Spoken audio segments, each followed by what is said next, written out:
Hi, I'm Dr. Sadie Larson, clinical psychologist and member of the ISTSS Public Information and Education Production Subcommittee. One of the goals of ISTSS is to disseminate high-quality knowledge and education to improve access to quality care for people who've experienced trauma. As part of that goal, our committee is collaborating with people who developed or implemented the interventions highlighted in the ISTSS Adult Prevention and Treatment Guidelines to support widespread implementation and dissemination of those recommended interventions among ISTSS members and the general public. So today I'd like to welcome Dr. Sheila Rauch, who has done a tremendous amount of work in researching and implementing prolonged exposure and some newer variations of prolonged exposure, which was identified as a psychological treatment intervention with strong recommendation. Dr. Rauch, would you like to do a brief introduction of yourself? Thank you. I'm currently the Deputy Director of the Emory Healthcare Veterans Program, which is a masked prolonged exposure program we developed here in Atlanta. I'm also the Director of Mental Health Research and Program Evaluation at the Atlanta VA. And I've been working for my entire career, which is almost 25 years at this point, on getting effective treatments for post-traumatic stress disorder out to patients where they are, really trying to improve access and improve dissemination of effective treatments. I also do a lot of research on biological mechanisms and psychological mechanisms of change so we can figure out how treatment works so we can make it work better. I've led lots of different clinical trials and training programs, and I just really love getting treatment that works out to people who need it. So that's really my theme. Yeah, well, it's a perfect fit for these interviews. I will love to get into some of the kind of newer work that you're doing a little bit later, but why don't we start with the kind of basics in terms of prolonged exposure, just briefly the specific goals and key components of the intervention. All right. So prolonged exposure is really a very powerful and effective treatment for post-traumatic stress disorder. We have 30 years of research that really supports its effectiveness in lots of different settings, really pushing it out, testing the boundaries of when it's going to break, who needs extra and all that. So at this point, we have really good confidence that it works with even some of the most complex patients that we have with PTSD. And we know that it's used effectively all over the world. The components of PE are typically referred to as psychoeducation. So we start with a good foundation of information, shared information about what is trauma, what does it do to us, and why do some people following trauma continue to have symptoms that would fit into the profile of post-traumatic stress disorder. And then the second piece of that psychoeducation is why we're asking people to approach instead of avoid in prolonged exposure. So we want people who are going to be working with a therapist in prolonged exposure to understand kind of that basic information. So that's one component of psychoeducation. Then we have imaginal exposure and processing is the second component of PE. And that really involves approaching the trauma memory through revisiting, and it allows the trauma survivor to have reduction in their affective responses to that memory. It also increases their ability to distinguish revisiting the memory like they do in imaginal exposure from reliving again, and come to a new understanding of what that trauma means, that it happened, that it didn't happen, what they did, what other people did, just a new understanding about it. It also disconfirms the idea that if they think about this memory, that they're going to have a horrible emotional reaction that's going to continue forever. And then the last piece, which I really think is the most important piece of prolonged exposure, like reason why we do imaginal and processing, is really that it builds a sense of confidence that the survivor can handle difficult situations and negative affect. So that's that second component is imaginal exposure and processing. It has those 5 important goals. And then the final component is in vivo exposure. And this is really the piece where a client is taking their life back from PTSD. So in vivo exposure is approaching the people, places, situations that someone with PTSD is avoiding because it might make them think about the trauma, or it might feel dangerous to them, or make them, somehow feel like that trauma is going to happen again. Great. Thank you. So three main components, and you started to talk about this a little bit in the last answer. My next question is whether there's a specific target population for this intervention. And it almost sounds like we could ask the opposite question, like, who is this not for? Yeah, really, at this point, with the amount of research that's been done on prolonged exposure, if someone has PTSD, even if they have lots of other things going on at the same time, PE could be a great treatment for that, for the PTSD symptoms that that person's having. We also know that a lot of those related symptoms, so if they're also depressed or potentially having panic attacks or other anxiety symptoms, a lot of that's probably going to go down as that PTSD is reduced as well. We know that from other research. So really, people with PTSD who are not currently imminently suicidal or homicidal, not currently abusing substances or alcohol to the point that we're worried about their safety, or potentially if they have unmanaged bipolar or severe psychotic symptoms that aren't managed with medications, those would be the only patients that I would really say at this point, we probably still need more research with that. And I would also mention that if someone is even a suicidal patient, if they're on an inpatient unit in a safe setting, then PE may be an important piece of their treatment plan, working within that setting. Right, so you may just need different kinds of tailoring, but it's not that PE wouldn't be potentially a good option for them, as long as you can kind of help keep them safe at the same time. Yep. Yeah. And how do you measure treatment outcomes to determine if this is having the desired impact that you want? Yeah, so in clinical care, the real outcome is whether the patients feel like it's benefiting them. But in research, we typically use the PTSD symptom scale inventory for the old version, or the DSM-5 we've been using now, or the clinician administered PTSD scale. The version for DSM-5 now. Those are two interview measures, structured interview measures, that researchers typically use to determine that PTSD diagnosis as well as the symptom severity level. In addition to that, in clinical care, what's most often used is a self-report version of one of those measures, which the PTSD checklist 5 is the most often used. There's also the post-traumatic diagnostic scale 5, which is the PSSI version, self-report version. Great. And so you've talked a little bit about how this has been now disseminated and used with a wide variety of populations. And I'm wondering, as you're working to expand access, how have you thought about the balance of fidelity to the kind of core components of PE and balancing that with cultural adaptations that might be needed? Yeah, so two things. So fidelity by itself is the more that we know from lots of research, that the more that people stick to the manualized protocols, the more quickly patients get better, and the larger the magnitude of change in general.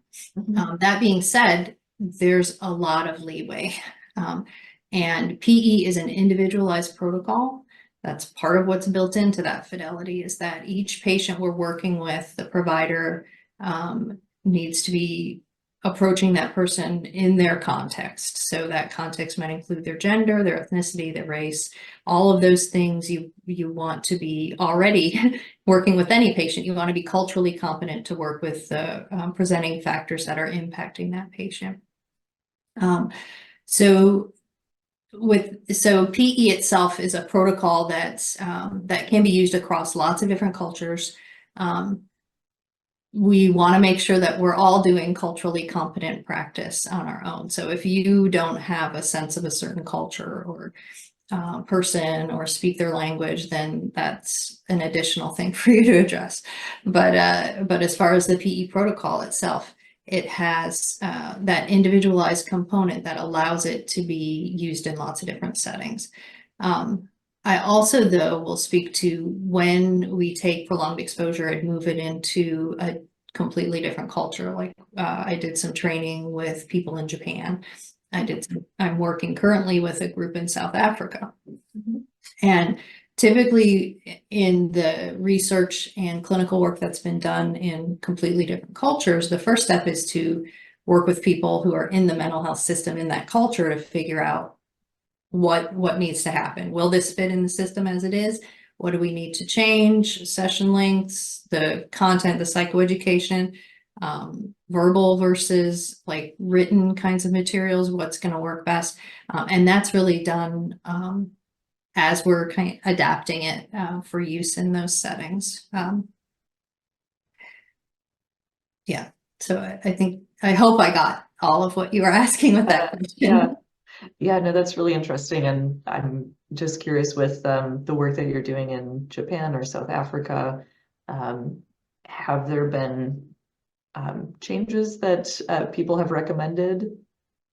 So not a lot besides translating materials, because the materials are very, very general. And learning, PE is a learning-based treatment. Yeah. And all humans learn. And actually, most humans learn in similar ways, like at the basic core. And we're looking at extinction learning, fear learning. These are very fundamental things that our brain does automatically, because that's what makes us such a successful species on the earth. So most of what we're working with are those very basic level learning tactics, but it's super important to remember that the person who you're working with is also within their context. So a good example of this might be race-based trauma, where I need to be aware and culturally competent to work with someone who's coming from a different culture, and especially if that's impacting the specific trauma that they experienced. If someone had a good example of this would be a veteran I saw many years ago who was a Vietnam veteran. He was sexually assaulted in Vietnam, but an additional wrinkle to that was he was targeted because he was Black and in his unit. And so that was an especially important piece of the meaning and the context of his trauma that we had to work with. Yeah, I think there's a lot of flexibility in the kind of processing to really understand this individual person's context, and in the in vivo exposure to kind of tailor, what would make sense for this person to work on in that exposure. So a lot of flexibility within a very manualized protocol. Right. And we're always working with what the patient's bringing in. So in those processing moments, the best processing that I do as a PE therapist is where I'm following that patient. So they're bringing in their meaning, they're bringing in their context. And I also think that helps with the flexibility of the manual, because we're learning from our patients more than we're giving them an answer. Yeah, thank you. And so if clinicians want to start using this treatment, where would you suggest that they start? What's kind of required to as a clinician or as a new system to start offering this intervention? Yeah. So step one would be get the manuals. And they're out there. They're Oxford University Press is the publisher. But one thing I love about the PE manual is it's short. It's actually very concise. And that's part of what attracts me to things, is when, keep it simple. So the first step is getting those manuals. Next, it's highly recommended, if someone's going to start using PE, to get some good training. There are several places that offer, typically it's 2 to 4 day combined didactic experiential training and prolonged exposure. There's After that, we also recommend, in addition to that didactic, that you get consultation on a couple of cases from someone who's using PE, who's a consultant for PE, who can help you refine how you're doing the different skills for the PE sessions. And usually the recommendation is 2 cases that they're following, and you're getting video or audio review of those cases with someone who really knows PE. And once you have those 2 pieces, then you want to work with your system to make sure that as much as possible you can keep your sessions to at least weekly. We know that rates of drop in all PTSD treatments are significant. They're pretty high. About over 50% of patients don't complete an episode of care in PTSD treatment. So one factor that contributes to those high drop rates are the frequency of sessions. So if you can do weekly, that's great. If you can do twice weekly, we also know with mass treatment protocols that have really started to be investigated more recently, that they're getting up to 95% retention for an episode of care of 8 sessions. So that's outstanding. And if you're able to build that in, then that's great. But at least trying to aim for that weekly scheduled sessions is also super important. So another important thing to consider and advance in PE research is that it was originally developed in 90-minute sessions. And now we have some good studies that have shown it works as well when we use 60-minute sessions, which is a big relief for most people in clinical practice. Most sessions are 60 minutes, not 90. So that has helped with some of those logistic issues. And we also have some really good research to show that it works really well in telehealth. So you can see people face-to-face, you can see people telehealth. We also have good research with in-home. We've actually had providers who are going into the home with PE, and all of those models work very well with provision of PE. Of course, there are logistic issues to consider in how you're going to set up your clinics, but it's good to know that it's very flexible and works across all of those. In addition, a lot of my work has been moving PE out of specialty mental health and into other settings. So I worked really hard on a protocol called prolonged exposure for primary care, which Jeff Seagrang and I developed starting in about 2007. And we have really good data now showing that we get 40% remission rate in 4 to 8 30-minute sessions. And we pushed that out even further with some work with Nadine Mastrolio and Kyle Pasamato to add an alcohol use disorder piece to that. So now we have PC time, which actually is for primary care as well. And it's 4 to 8 sessions that are 30 minutes, getting really good outcomes, reduction in alcohol use and PTSD. Yeah, I think it's so helpful to have those options and the research backing up that we can offer these in smaller pieces of time that fit better in a lot of clinicians' schedules. That makes things a lot easier to fit this in. Yeah. And what other kind of considerations, if any, do you think are necessary to think about the sustainability of this intervention? And so once you've kind of gone through the training and done all of the consultation, what helps people to kind of keep this going over time? Yeah. One big thing that I think is important to get it started and to keep it going is really good assessment. PE, prolonged exposure, is a treatment for post-traumatic stress disorder. It's not a treatment for trauma generally. People can have lots of reactions following trauma, and the more that we get a good idea of what flavor of reaction they're having, if they're more depression, then I would want to do a depression treatment. If they're more generalized anxiety disorder, like a ruminative worry component, what ifs, fixing things instead of being haunted by memory. I would want to do a GAD treatment if someone is having that ruminative process, the what ifs, the trying to fix stuff. But if they are haunted by memory, they have a specific memory or memories, it can be multiple memories, then PE is going to be a good fit for them. So having an assessment system or a way that you could do that in an initial contact with a patient will make a huge difference. Trying to do prolonged exposure with someone who has only GAD, not a haunting memory, or just depression by itself without PTSD, it feels like putting on a wet sock. It just isn't, it's not going to feel right. It's not going to work right. And so having that assessment is important. The other thing for sustainability I mentioned already is those weekly sessions, at least being able to have weekly sessions.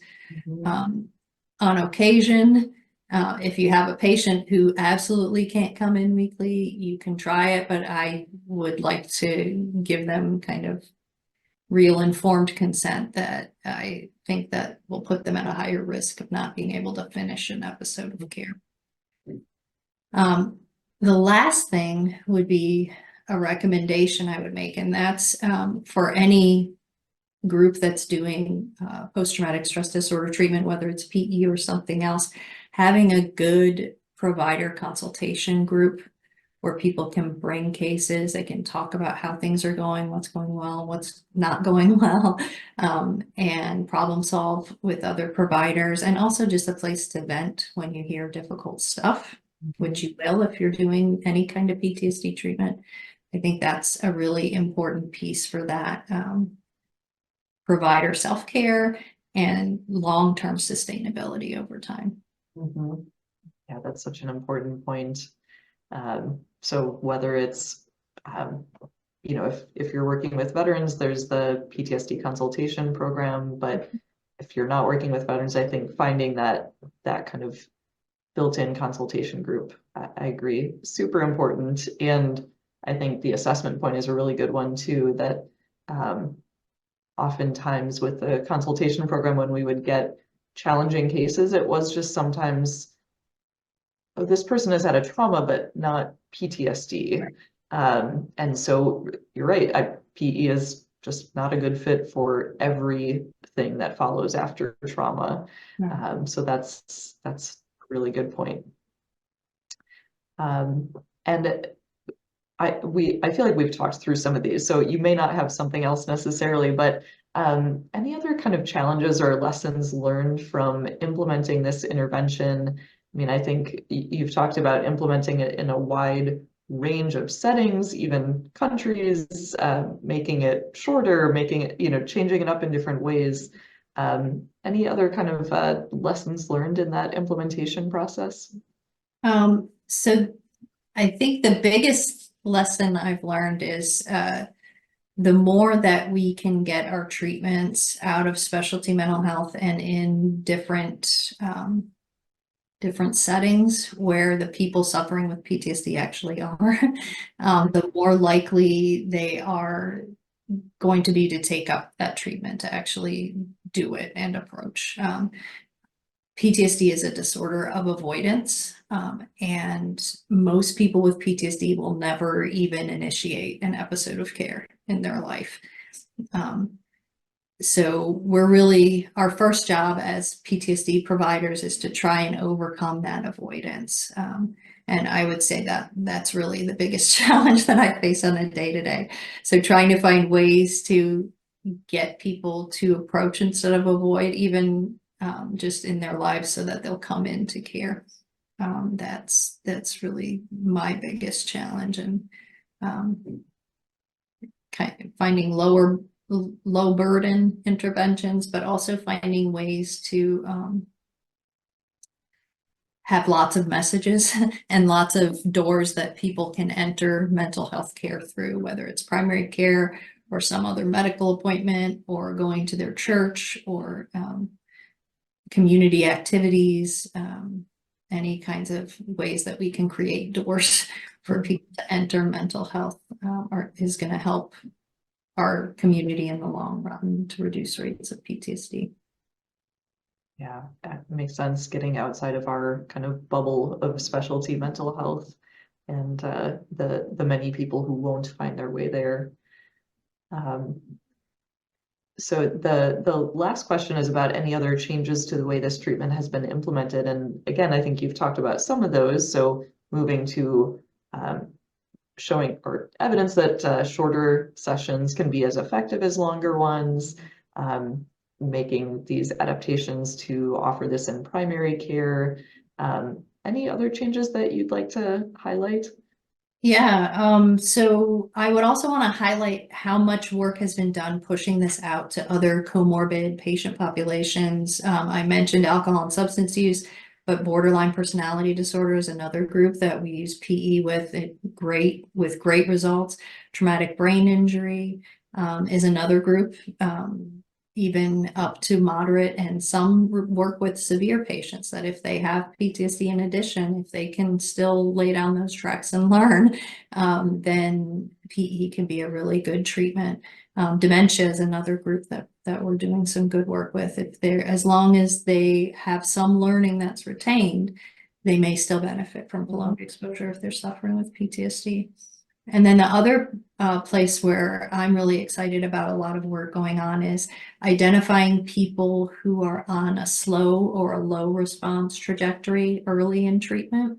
And then providing different kinds of augmentation so that we can take that lower slow trajectory of change and move it to have a high response. I want 100% of people to have 100% response. I know that's not realistic at this point, but I do think there's a lot we can do to get closer to that goal and move those slower low responders to a faster trajectory. There's lots of different augmentations that have been tried, like MDMA. There's work with exercise even. Simple things like transcranial direct current stimulation that you can even do in office now, THC, cortisol, lots of different agents or things that we can add relatively simply to PE sessions and move people to that faster trajectory. So that's also some really exciting work. Yeah, it'll be really interesting to see how that pans out. Oh, and I almost forgot. We've also, Barbara Rothbaum and I have also been working on not necessarily for just PTSD, but moving from doing the memory exposure to a general population so that it's really focused on how do people process emotions in general when we come upon difficult situations. So moving out of the mental health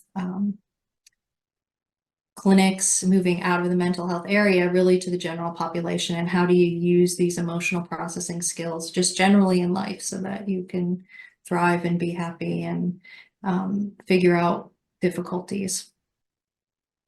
So the prolonged exposure itself would still be for PTSD, but there are some skills that can be extracted from that, more broadly applied. Yeah, and we did a self-help guide book that is called Making Meaning of Difficult Experiences that covers that general piece. Well, this is super helpful. I feel like you've given a ton of information in a short time period about just all the different ways that this is being, the reach of it is being broadened. And it's great to see how PE can be used with a wider range and reaching out to a broader kind of swath of the population. Is there anything that we haven't covered that you want to mention before we wrap up?